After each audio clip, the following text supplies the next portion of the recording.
Oke, selamat datang di podcast yang isinya bukan cuma ngoceh, tapi juga nyentil hal-hal yang kadang terlalu nyaman buat diabaikan. Kali ini kita bakal ngomongin hal yang katanya sensitif. Tapi sebenarnya semua orang tuh udah mikir soal politik dan perekonomian di Indonesia pada tahun 2025 ini. Dan kita bakal bahas itu karena lagi sensitif juga, dengan sarkasme-sarkasme dikit aja. Kita mulai dari yang paling ramai dibahas dan sering banget dipajang di konferensi pers tentang pertumbuhan ekonomi Indonesia yang naik, tapi naiknya tuh kayak naik odong-odong. Pemerintah dengan bangga ngumumin kalau target mereka itu 5,2%. Tapi kalau kata Indef, realisasinya tuh cuma yang realistis nih, cuma mentok di 5%. Kelihatannya cuma beda 0,2 doang. Tapi buat rakyat rakyat kecil itu bisa berarti beda antara beli minyak goreng 1 liter sama cuma 800 mili.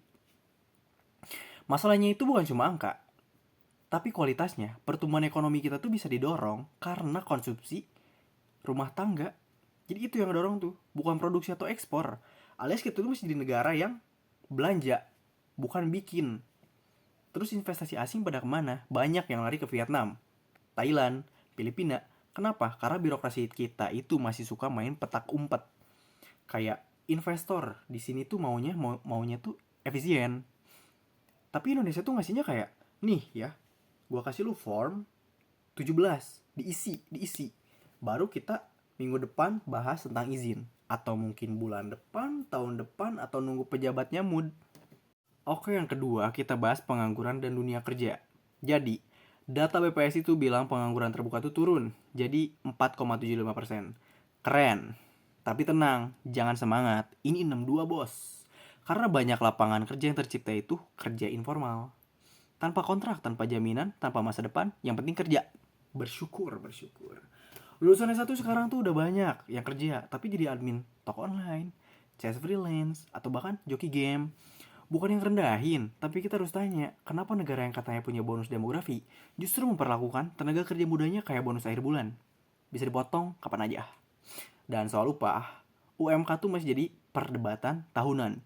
Sementara harga kebutuhan pokok naik terus, tapi upahnya naik tuh kayak siput abis makan obat tidur. Tapi ya udah sih, tenang. Pemerintah udah ngasih solusi kok. Hemat aja dulu. Gaya hidup jangan hedon. Padahal yang hedon dia. Oke, lanjut ke pembahasan ketiga. Kita bahas soal politik. Kalian tahu kan di pemilu kemarin itu sebenarnya cuma ada satu calon doang. Jadi Indonesia tuh berhasil bikin terobosan baru soal demokrasi. Jadi mereka tuh bikin kompetisi tanpa lawan. Demokrasi yang rasanya kayak aklamasi. Mungkin nanti pemilu selanjutnya kita pilih presiden lewat polling di IG aja lah. Di Instagram ya sekalian. Dan jangan lupa juga nih soal undang-undang terbaru memperluas ruang militer di jabatan sipil. Katanya sih buat efisiensi dan disiplin negara.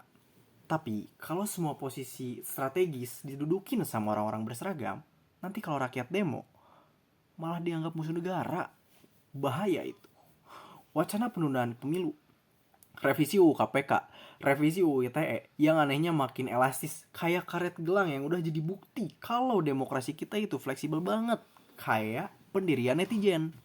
Oke, sekarang kita lanjut ke pembahasan yang keempat, kebebasan pers dan kritik. Indonesia di tahun ini tuh ada di peringkat 108 dari 180 negara dalam indeks kebebasan pers menurut RSF. Jadi ada fun fact nih, kalau ini tuh lumayan, karena Indonesia masih ada di atas negara yang jurnalisnya harus ngetik di bunker. Kalian tahu kasus Francisca Christina Rosana yang dari Tempo kemarin yang lagi viral itu? Itu dikirimin kepala babi dan tikus mati jadi contoh brutal bahwa kritik hari ini tuh bukan cuma dilawan, pakai argumen, tapi pakai intimidasi. Jebir. Jadi kalau ada yang bilang kritik pemerintah teh sok-sok aja lah. Sok boleh kritik pemerintah, itu mungkin cuma basa-basi. Karena kenyataannya kritik dibalas dengan ancaman, diseret ke meja hukum, atau dipelintir jadi ujaran kebencian. Oke, sekarang yang terakhir tentang keuangan negara. Jadi APBN di tahun 2025 ini 3.325 triliun. Defisitnya 2,45% dari PDB. Dan kalian tahu, utang luar negeri itu udah gede banget, udah di atas 8.000 triliun. Tapi ada yang aneh. Semua proyek itu tetap jalan. Salah satunya ibu kota negara, IKN tuh, yang masih baru tapi tetap digenjot. Padahal investor asing ini belum tentu jadi. Jadi kita tuh harusnya tuh bertanya-tanya, prioritas kita ini rakyat atau papan nama proyek? Infrastruktur itu emang penting, Tapi kalau rakyat masih makan nasi sama garam, mungkin ada yang harus dikoreksi dari alokasi-alokasi anggaran ini. Ya, Indonesia di tahun 2025 masih jadi negara dengan potensi besar. Tapi potensi doang gak cukup. Kalau cuma dijadiin bahan pidato doang. Kita tuh butuh transparansi, kerja nyata, dan kritik yang gak dibalas dengan anti kritik. Karena kalau terus begini, Indonesia tuh bukan cuma jadi negara gagal, tapi jadi negara yang terlalu nyaman dengan kegagalan dan terlalu jago buat bungkusin kegagalan jadi pencapaian. Thanks banget kalian yang udah dengerin, jangan lupa pikir kritis karena itu gratis dan kadang itu tuh satu-satunya hal waras yang tersisa di negeri ini. Sampai jumpa di gak ada episode selanjutnya, ya pokoknya kalian tetap waras di tengah sirkus nasional.